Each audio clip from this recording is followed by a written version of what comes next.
Welcome to today's video. In today's video, we are going through my essential travel EDC for the last half of 2023. So I wanted to make this video to ensure that your travels are a success. You have everything that you need and you can take incredible photos and videos along the way. So with that, let's jump on into it. So welcome back to the channel. On this channel, we talk about how to live a more creative life. And of course, we can't live creatively without the gear that is required to create. I think there's a learning curve with a lot of the gear doesn't matter talk where you can just begin on the bare minimum, but eventually you're gonna have a specific job or a specific reason to get some kit item.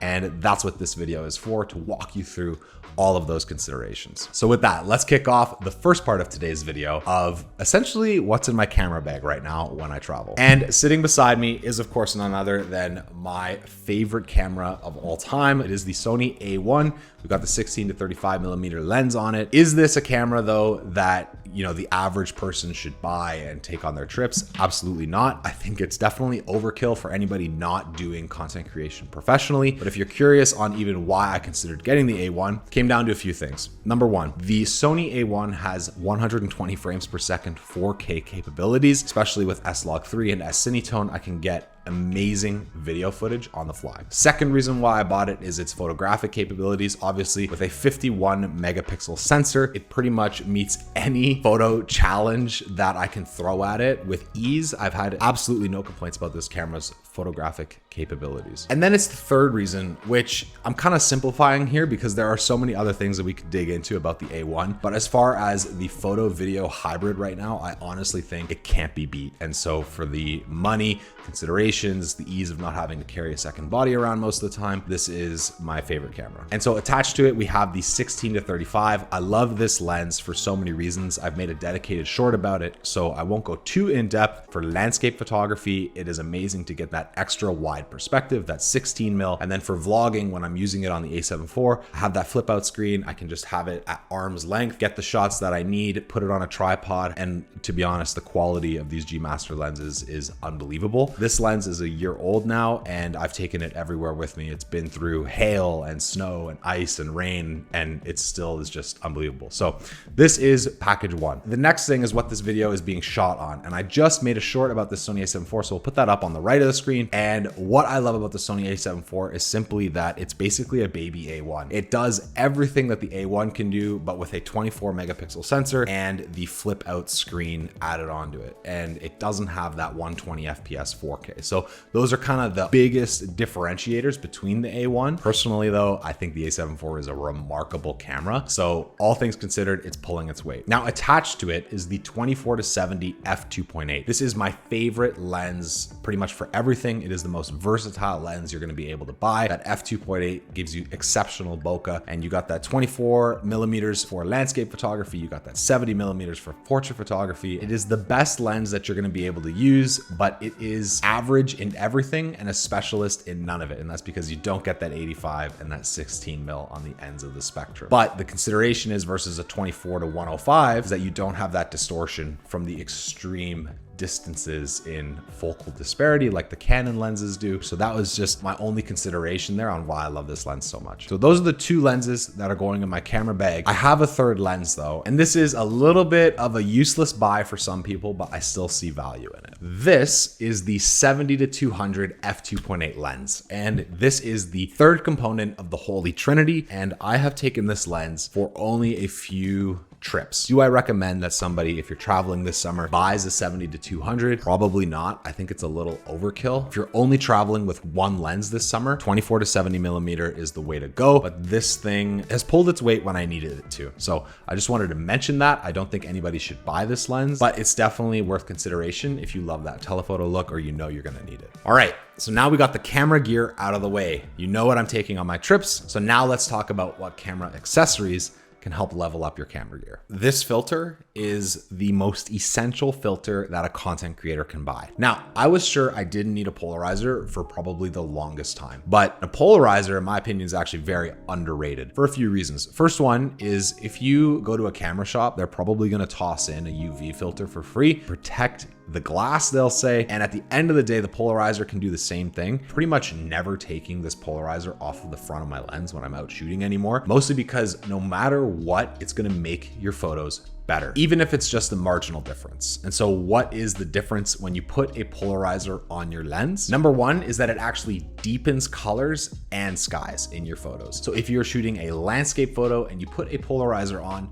the blues will look just a lot more rich. And number two is that it actually saturates colors more. So let's say you're in a forest where you have a polarizer on, glare coming into the forest will hit the leaves and you'll lose a lot of the opportunity to really bring out the environmental effects of the area that you're in. The polarizer really helps cut through all of that, because the final point, and this is the most important thing that a polarizer does, is that it cuts reflections and glare. If you have clouds in your sky and you rotate the polarizer correctly, you'll eliminate all of the light that's in the clouds themselves and just have this beautiful look in your photos. Putting the polarizer on is just going to help those photos notch them up that much more. And you can say, that's great, Brock. You know, I'm not shooting photos. I'm actually going on a trip to shoot video. What do I do? And to that, I say, get yourself an ND filter. Now, these things are phenomenal and will level up your videos in ways that I can't even begin to describe. But there are three reasons why you want to consider an ND filter for while you're traveling. The first one is because it primarily controls exposure. Let's say you're out in the broad daylight again, you have your camera with you, and you're wondering how you're supposed to follow the 180-degree shutter rule. Well, this thing is for you because it essentially acts like sunglasses for your camera lens. It fixes the amount of light that can actually reach your sensor, and it works pretty much all the way from 0 to 100, blocking the amount of light that gets into your lens. The more extreme you're blocking light, if you buy a cheaper one, the more vignetting that you're going to get. And so the more expensive polarizers will allow you to use the polarizer in greater extremes. Now, you might be saying, why do you want to block light for your sensor anyway? I can just do that with shutter. However, you will not be able to capture content that's cinematic. If you want to capture that sort of 24, 30 frame per second and keep the 1/50 shutter. And so that's going to allow you to capture slow motion better without having jitter when you shoot at 1/10,000. But this is going to be the thing that's going to help you level up, because the final part is once you take all of this into consideration, you're managing your shutter at a specific level because you're controlling the amount of light that enters given the exposure levels in your environment.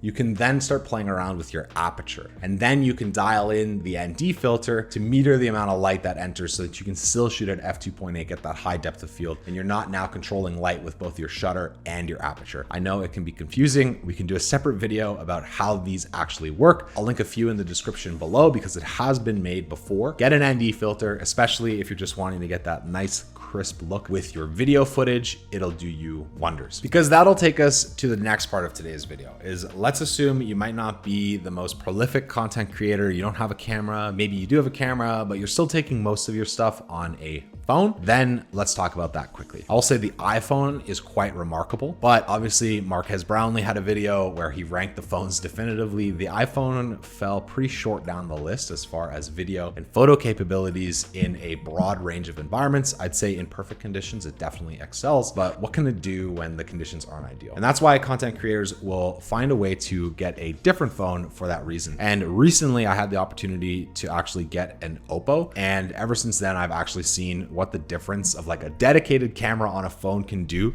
versus just rocking the iPhone for everything. But what I'll say is to really experiment with your phones and find the one that works for you for the settings that you're shooting in. The iPhone is my go-to phone for content creation for a few reasons. The first one is its video capabilities. Not only is the handheld image stabilization absolutely remarkable, but the amount of detail that you can capture in the videos themselves, especially with the 1x lens, or the versatility that you can have with its high dynamic range, pretty outstanding. My biggest thing, especially if you're debating between a camera and a phone, is the camera is going to allow your creative to stand the test of time. Shooting something on a 50 megapixel sensor is going to last a lot longer than shooting on an iPhone 8. So for me, that's really the biggest consideration if you're debating what to take on your trip. But similar to how a phone is an accessory or a support for a camera, you can also buy support for the phone. And in this case, probably the most underrated tool is a gimbal for your phone. And the reason why is because yes, handheld footage has come a long way, but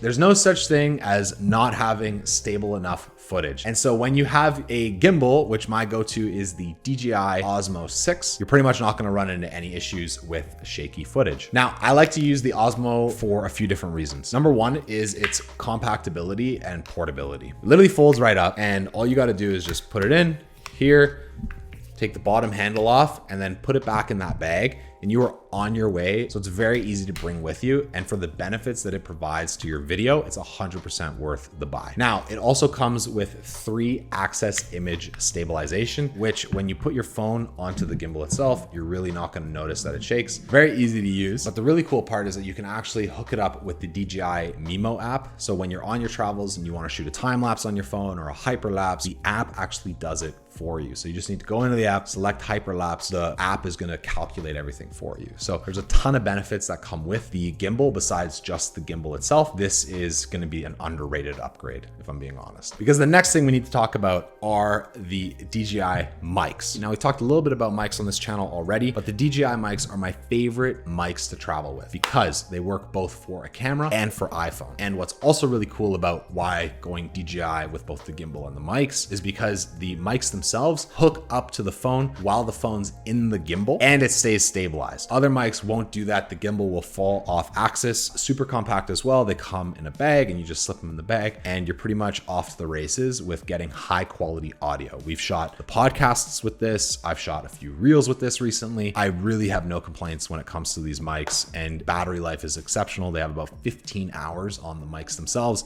And then the case comes with a ton of charges in it. I think 4 or 5 charges. So if you're on a really long trip, you'll always have access to battery and don't have to worry that your mics are gonna die. Because the next part of today's video are tripods. Now, this video is being shot on the Peak Design travel tripod. Favorite tripod I've ever owned is that tripod, but I have 2 other tripods that are my go-to. This is a phone tripod, and it is honestly one of the best things I've bought. All you gotta do is when you pull it out, the legs extend, and then you have a little phone mount on the top here. So if you're traveling, maybe you don't have a camera, you buy one of these things and it just folds right up, super easy. It just helps you out if you're like solo traveling looking to create content. So put a link to this in the description below and you can check it out. It is by Adam Tech. Now, backup tripod is the Manfrotto. Peak Design is my favorite tripod. It's a lot lighter than this. So I only really keep this in Canada. I don't travel with this, but it is significantly cheaper than the Peak Design tripod. So if you're willing to put up with the weight, Manfrotto has been my go-to up until I bought that Peak Design tripod. This is the B-Free Advanced. The ball head is the reason why I bought this. So the legs themselves are not obviously the most robust legs that you're going to be able to buy, but the ball head is what I think makes it advanced. So this is what you want if you have a heavy duty camera and you want to be able to capture content without worrying that your tripod is going to fall over and the ball is going to get off balance and, you know, all those good things that come